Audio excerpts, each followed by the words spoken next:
आपने भारत को हिंदू राष्ट्र कैसे बनाया जाए इस प्रस्ताव के समर्थन के लिए हमें आवाहित किया है। बंधुओं, सर्वप्रथम भगवान भोलेनाथ की पवित्र पावन धरा काशी को प्रणाम करते हुए अपने बीच में उपस्थित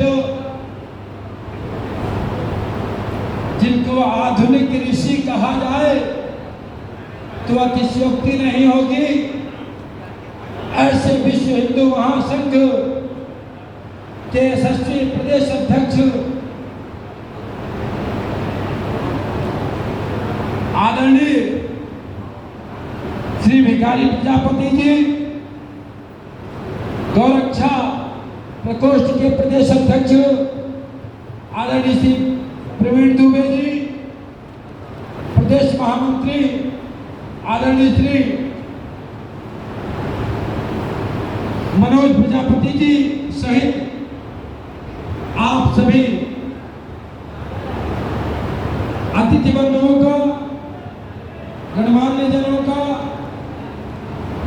सादर अभिनंदन के साथ जो बिंदु हमारे समक्ष प्रस्तुत किया गया है, भारत को हिंदू राष्ट्र कैसे बनाया जाए। बंधुओं, भारत स्वयं में हिंदू राष्ट्र है, इसे बनाने की आवश्यकता नहीं है। हम अपनी शक्ति को भूल गए हैं, हम अपनी विचारधारा से परे हट गए हैं और हिंदू, जिस दिन हम हिंदू का अर्थ ही समझ जाएंगे, वास्तव में उसी दिन भारत अपने आप में हिंदू राष्ट्र हो जाएगा। और हिंदू का अर्थ होता है जो हीन भावनाओं से दूर हो, जिसके अंदर हीन भावना ना हो, एक दूसरे के प्रति छुआछूत, जातिवाद, ऊंच नीच, जिस दिन सनातन धर्म परंपरा के अंदर से प्राप्त या कुछ कुरीतियां समाप्त हो जाएंगी, उस दिन भारतवर्ष अपने आप में हिंदू राष्ट्र हो जाएगा। हिंदू राष्ट्र कहीं से और पैदा करने की आवश्यकता नहीं है, ये हिंदू राष्ट्र है। हम अपनी शक्ति को भूल गए हैं, हमें अपने अंदर के हनुमान को जगाना होगा। और जिस दिन हमारे अंदर का हनुमान जाग गया, ये जितनी राक्षसी तत्व है, राक्षसी विचारधारा के लोग हैं जो भारत को सेकुलर की तरह मानते हैं, उनका भी विनाश करने में समय नहीं लगेगा। आवश्यकता अपने अंदर के हनुमान को जगाने की है। बंधुओं, हिंदू राष्ट्र सर्वप्रथम अगर हिंदू, हमें तो अपने आप को कहना चाहिए। कई लोग तो अपने आप को हिंदू ही नहीं कहते, जातियों में बांट देते हैं। हम बाबा हैं, ब्राह्मण हैं, हम क्या हैं, यादव जी हैं, हम क्या हैं, बाऊ साहब हैं, इसमें लगे रहते हैं।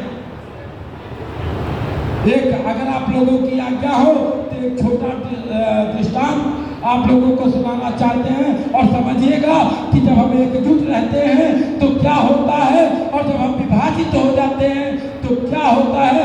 ये तो आपने देखा है क्या हुआ है, लेकिन अगर एकजुट थे तो कल्पना कर लीजिए। एक छोटी सी कहानी है कि एक बार चार बंधु, एक बाबा जी और एक बाऊ साहब और एक वैश्य जी थे और एक दलित समाज के थे। चार लोग जा रहे थे, एक खेत, गन्ने का खेत था, उसके नजदीक पहुंचे। चारों लोगों ने गन्ना तोड़ा। गन्ना संयोगवश किसी मुगलिया का था, किसी मलक्ष बिरादरी का था वह खेत। चारों लोगों ने तोड़ लिया। तोड़ करके आगे बढ़े तो मुल्ला आगे आकर के खड़ा हो गया। उसने कहा कि आप लोगों ने गन्ना तोड़ा है? लोगों ने कहा हमने गन्ना तोड़ा है। देखा चारों लोग अलग हैं, चारों लोग एक साथ हैं, उनकी क्या व्यवस्था किया जाए। उसने कहा बाबा जी आपने तोड़ा, ठीक है, समाज आपको पूछता है, समाज के आप अगुवा हैं, आपने तोड़ा तो कोई बात नहीं, बाबू साहब आप बहुत अच्छा करते हैं, सबके लिए लड़ते भिड़ते हैं, आपने तोड़ा तो कोई बात नहीं। और सेठ जी आप भी कभी कभी खिलची मिर्ची दे देते हैं उधार, आपने भी तोड़ा तो कोई बात नहीं। लेकिन ये जो है ये कैसे तुलना, मैंने जाति का नाम लेके कहा उसने कि तू कैसे तुलना, और उसके बाद उसी गन्ने से उस व्यक्ति को 4 गन्ना पीटा उसने।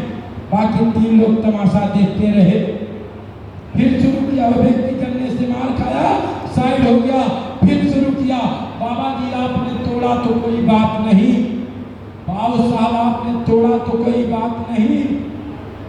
यानी खिलची मिर्ची देने का पैसा ना लेने, 4 गन्ना उनको भी बजाया व्यापारी भाई को हमारे। और जब 4 गन्ना उनको बड़ा, ये लोग 2 लोग तमाशा देखते रहे।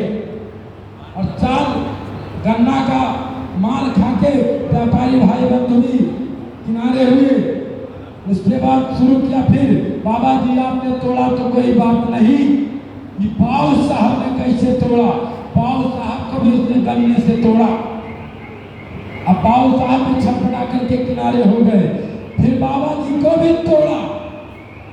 जब तक 4 लोग एक साथ थे, एक विचारधारा के साथ थे, उसकी औकात नहीं हुई कि किसी के ऊपर हाथ उठा दे।